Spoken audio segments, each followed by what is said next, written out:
नमस्कार। Science city Kolkata में अब सभी दर्शकों का स्वागत है। हमारे इस शो का नाम है science on a sphere. Show शुरू करने से पहले अब सभी से निवेदन है कि यहाँ पे कोई भी प्रकार का फोटोग्राफी या वीडियोग्राफी ना करें और शो चलते दौरान अपना मोबाइल साइलेंट में रखिए।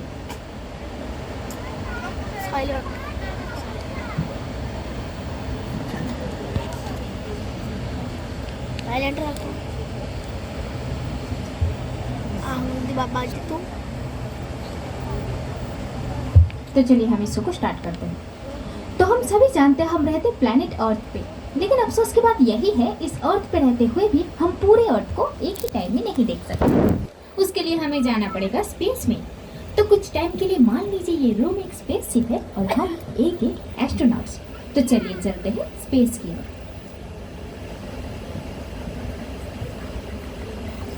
और स्पेस से हमारी धरती कुछ ऐसा दिखता है, ब्लू मार्बल के जैसा। यहाँ पर आप बहुत सारे कलर्स देख पाएंगे, लेकिन देखिए सबसे ज्यादा जो है वो है व्हाइट कलर। क्या आप बता सकते हैं व्हाइट कलर असल में क्या है? ये है क्लाउड्स यानी कि बादल, जो एक जगह से दूसरी जगह हमेशा मूव करते रहते हैं और अपना position time to time change करते रहते हैं। लेकिन यहाँ पर देखिए ये बादल एक ही जगह स्थिर है, क्योंकि ये कोई भी एक पल में लिया गया सैटेलाइट इमेज है, बिल्कुल हमारी मोबाइल के स्क्रीनशॉट की तरह। तो चलिए देख लेते हैं क्लाउड्स की एक रियल टाइम प्रोजेक्शन। तो ये रहा बादल की असली चेहरा। वेदर डिपार्टमेंट इन्हीं सारे इमेजेस को स्टडी करते और फिर हमें वेदर अपडेट्स देते हैं कि कौन सी जगह में बारिश होने का संभावना है, कहाँ साइक्लोन आने का संभावना है, ऐसे ही बहुत सारी इंफॉर्मेशन। लेकिन देखिए ये बादल के रहने की वजह से हम धरती का जो लैंड डाइवर्सिटी है उसको डिस्टिंक्टली नहीं देख पा रहे। तो कुछ टाइम के लिए हम आसमान से सारे बादल को आर्टिफिशियली हटा देंगे और एक बार बादल बिना पृथ्वी को देखेंगे। तो ये रहा हमारी धरती विदाउट क्लाउड। यहाँ पर भी हम बहुत सारे कलर्स देख पा रहे हैं, जैसे कि blue, green, yellow and even white. लेकिन देखिए ये ब्लू कलर कुछ ज्यादा ही नजर आ रहा है। ये ब्लू कलर दर्शाती है ओशनिक वाटर को। जैसे कि हमें पता है पृथ्वी का 3/4 पोर्शन में है पानी और 1/4 पोर्शन में है लैंड मासेस। तो चलिए हम शुरू करते हैं ऐसे ही लैंड मास से। और देखिए हमारे सामने है विशाल एक कॉन्टिनेंट जिसका नाम है अफ्रीका। अफ्रीका के उत्तरी दिशा में हम देख सकते हैं बड़ा सा येलो रीजन जो रेगिस्तान को दर्शाता है, वर्ल्ड का लार्जेस्ट एंड हॉटेस्ट डेजर्ट। क्या बता सकते डेजर्ट का नाम क्या है? ये है द ग्रेट सहारा डेजर्ट। ये सहारा डेजर्ट के नीचे हम देख सकते हैं एक लाइट ग्रीन कलर का रीजन जो एक ग्रासलैंड को दर्शाता है, जिसका नाम है सवाना ग्रासलैंड। और इसी सवाना ग्रासलैंड के बीचों बीच हम देख सकते हैं एक डार्क ग्रीन कलर का पैच जो एक रेन फॉरेस्ट को दर्शाता है, वर्ल्ड का सेकेंड लार्जेस्ट रेन फॉरेस्ट। और इस रेन फॉरेस्ट का नाम है अमेज़न नहीं है, क्या नाम है? Congo rain forest. तो बताइए वर्ल्ड का लार्जेस्ट रेन फॉरेस्ट का नाम क्या है और वो कहाँ है? अमेज़न कहाँ है? South America. दुनिया में इसी तरह और एक रेन फॉरेस्ट मौजूद है साउथ अमेरिका के ब्राजील में, जो हमारे पृथ्वी का लार्जेस्ट रेन फॉरेस्ट है। और इस रेन फॉरेस्ट का नाम आप सभी को पता होगा अमेज़न रेन फॉरेस्ट। ये अमेज़न रेन फॉरेस्ट के बीचों बीच अमेज़न रिवर बहती है और ये अमेज़न रेन फॉरेस्ट हमारे पृथ्वी के लिए इकोलॉजिकली बहुत इंपॉर्टेंट है, क्योंकि पूरा पृथ्वी का 10% ऑक्सीजन यहाँ से जनरेटेड होता है। इसीलिए इसको कहते हैं the lungs of the earth. अब साउथ अमेरिका को छोड़ के हम देख लेंगे ऑस्ट्रेलिया को। और देखिए ऑस्ट्रेलिया में रेडिश ब्राउन कलर ज्यादा है। ये रेडिश ब्राउन कलर दर्शाती है हाईलैंड्स एंड प्लेटोस को। अब चलिए देख लेते हैं हमारे प्यारा सा इंडिया को। और देखिए इंडिया देखने में काफी खूबसूरत है। हम देख सकते हैं इंडिया में सभी प्रकार का कलर थोड़े बहुत करके मौजूद है। इसका नॉर्दर्न पार्ट में व्हाइट पैचेस जो दर्शाता है हिमालय रीजन में जमा हुआ बर्फ को। नॉर्थ वेस्टर्न रीजन में हम देख सकते हैं येलो कलर जो दर्शाता है थर्ड डेजर्ट, राजस्थान की थर्ड डेजर्ट। और साउथर्न एरिया में देखिए रेडिश ब्राउन कलर ज्यादा है जो डेक्कन प्लेटो को दर्शाता है।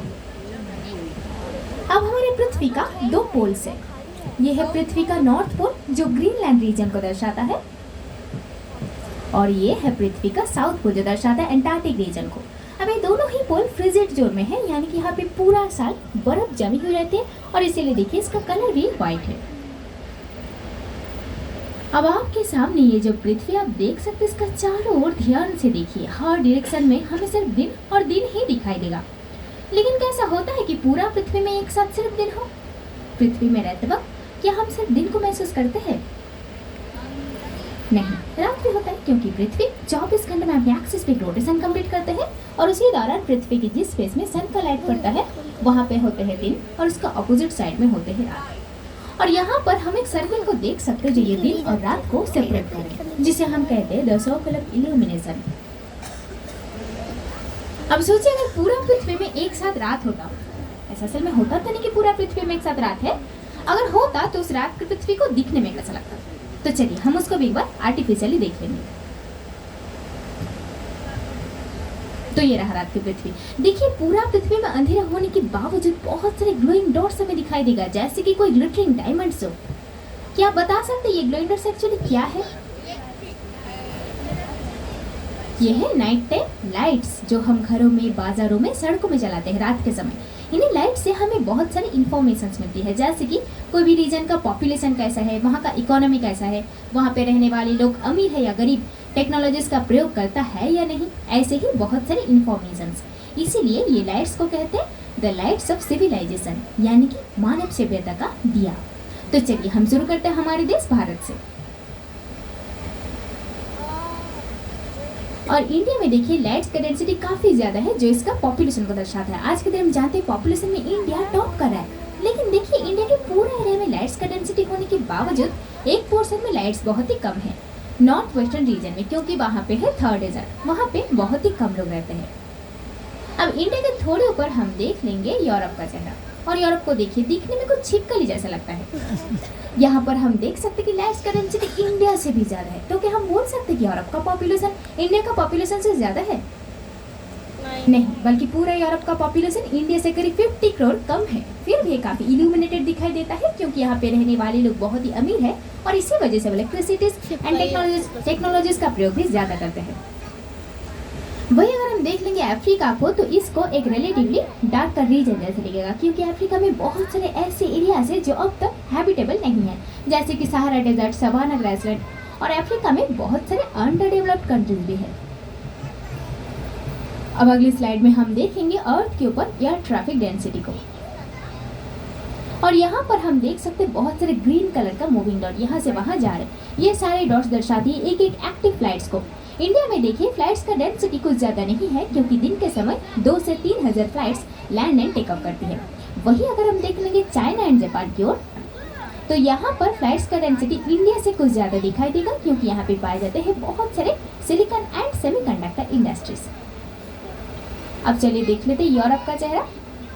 वही यूरोप जहाँ पे पॉपुलेशन था इंडिया से 50 करोड़ कम था, लेकिन फ्लाइट्स का डेंसिटी देखिए बहुत ही ज़्यादा, लग रहा है जैसे कि कोई मच्छरों का झुंड हो। यहाँ पे दिन में 30 to 35,000 flights land and take up करती है। फिर भी ये पृथ्वी का बिज़ीएस्ट एयरप्लेन रूट नहीं है। हम देख सकते हैं बहुत सारे फ्लाइट्स ऊपर की ओर जा रही है। अगर हम उनको फॉलो करें तो हम पहुंच जाएंगे कॉन्टिनेंट ऑफ नॉर्थ अमेरिका। यहाँ पर देखिए फ्लाइट्स का डेंसिटी यूरोप से भी ज़्यादा है। माना जाता है कि दिन में 80 to 85,000 flights land and take up करती है और इसी वजह से बन जाता है पृथ्वी का बिज़ीएस्ट एयरप्लेन रूट। और यहाँ पे मौजूद है पृथ्वी का बिज़ीएस्ट एयरपोर्ट जिसका नाम है द अटलांटा एयरपोर्ट।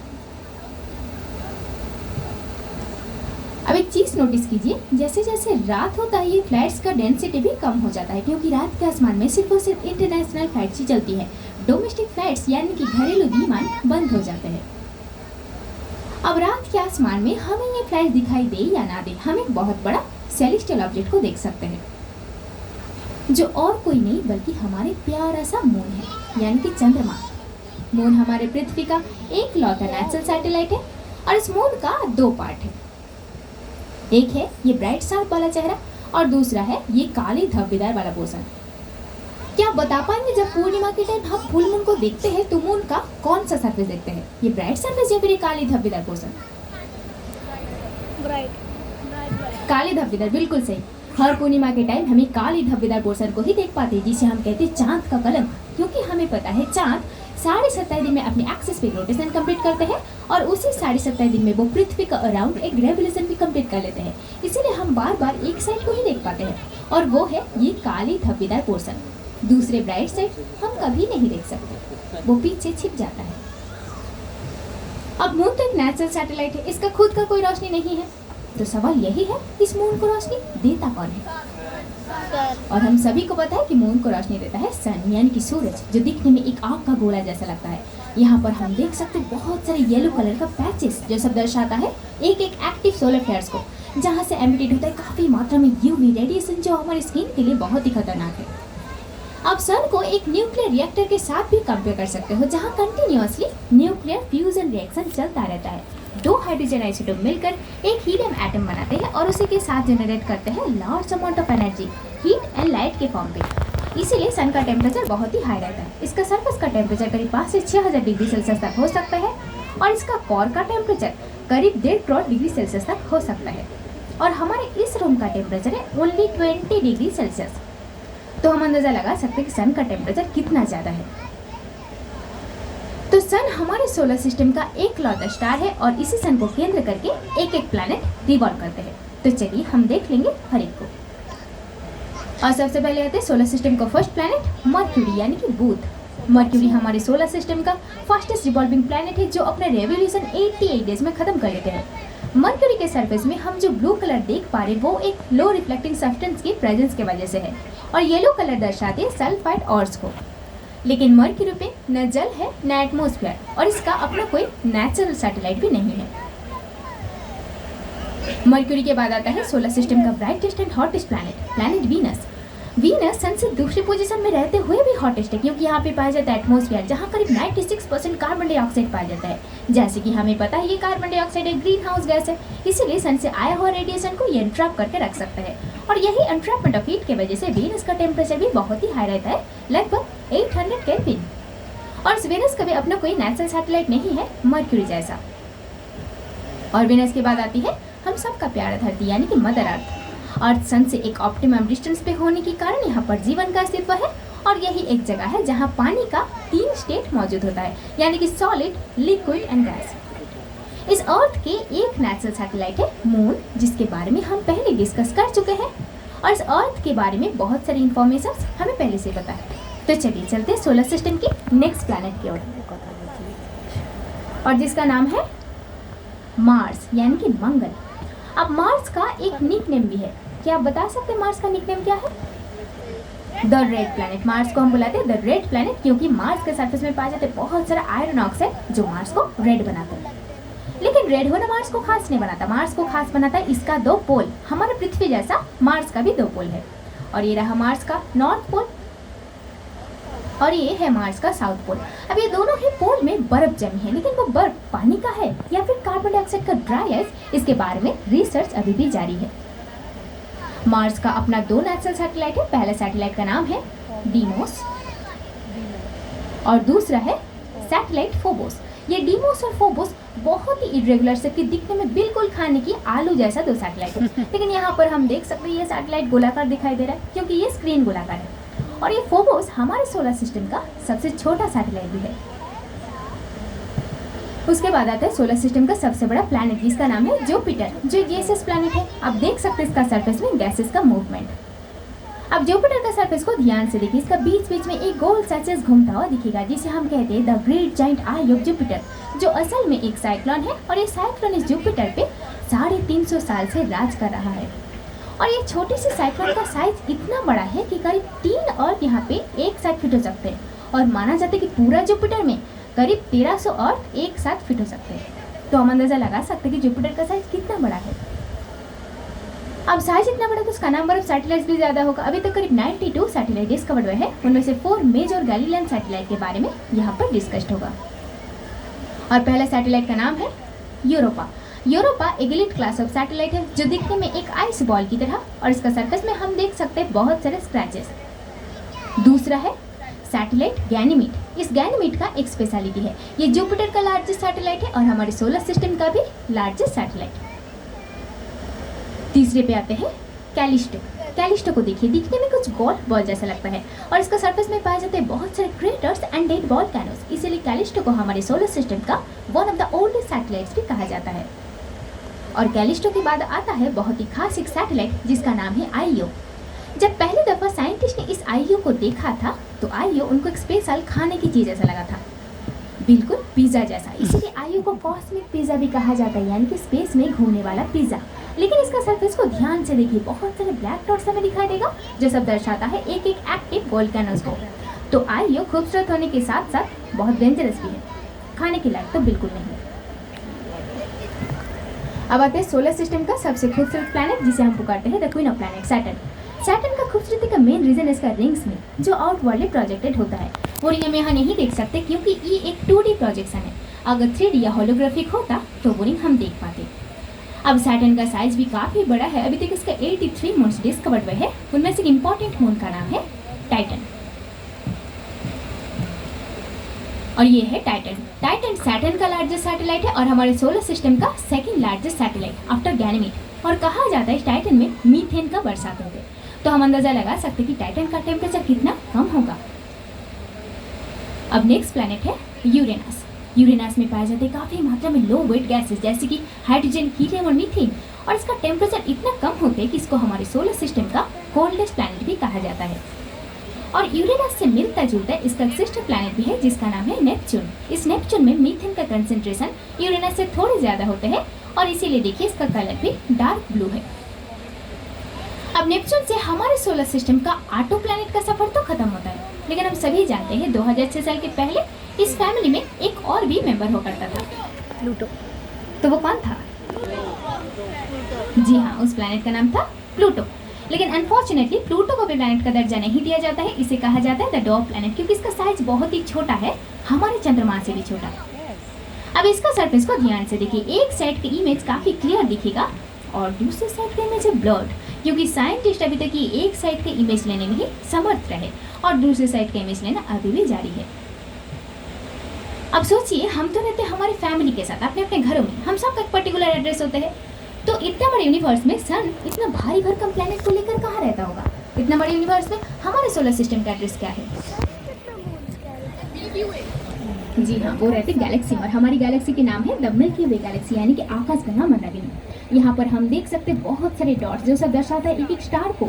एक एक ब्लू डॉट नया नया जन्म लिया स्टार को दर्शाता है, जिसका अभी भी बहुत सारे फ्यूएल बाकी है।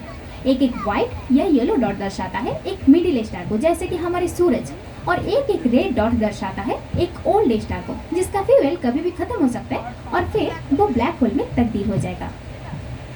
अब इतना बड़े यूनिवर्स में सिर्फ हमारी गैलेक्सी में ही प्राण है ऐसा नहीं है। हो सकता है और कई भी गैलेक्सीज हो जहाँ जीवन का अस्तित्व हो, और हो सकता है वो भी हमारे साथ कनेक्शन एस्टेब्लिश करने का प्रयास कर रहा है, जैसे कि हम लोग करें, लेकिन वो कनेक्शन अब तक एस्टेब्लिश नहीं हो पाए। हम आशा करते फ्यूचर में कभी भी वो कनेक्शन एस्टेब्लिश होगा, और इसी होप के साथ हम इस शो को यहाँ पर ख़त्म करना चाहेंगे। ये सारी इन्फॉर्मेशंस आप तक पहुँचाने के लिए दो अमेरिकन ऑर्गेनाइजेशन हमें मदद की है। पहला है नासा और दूसरा है नोआ। हम आशा करते हैं ये शो अब सभी को पसंद आया हो, and thank you for visiting science city.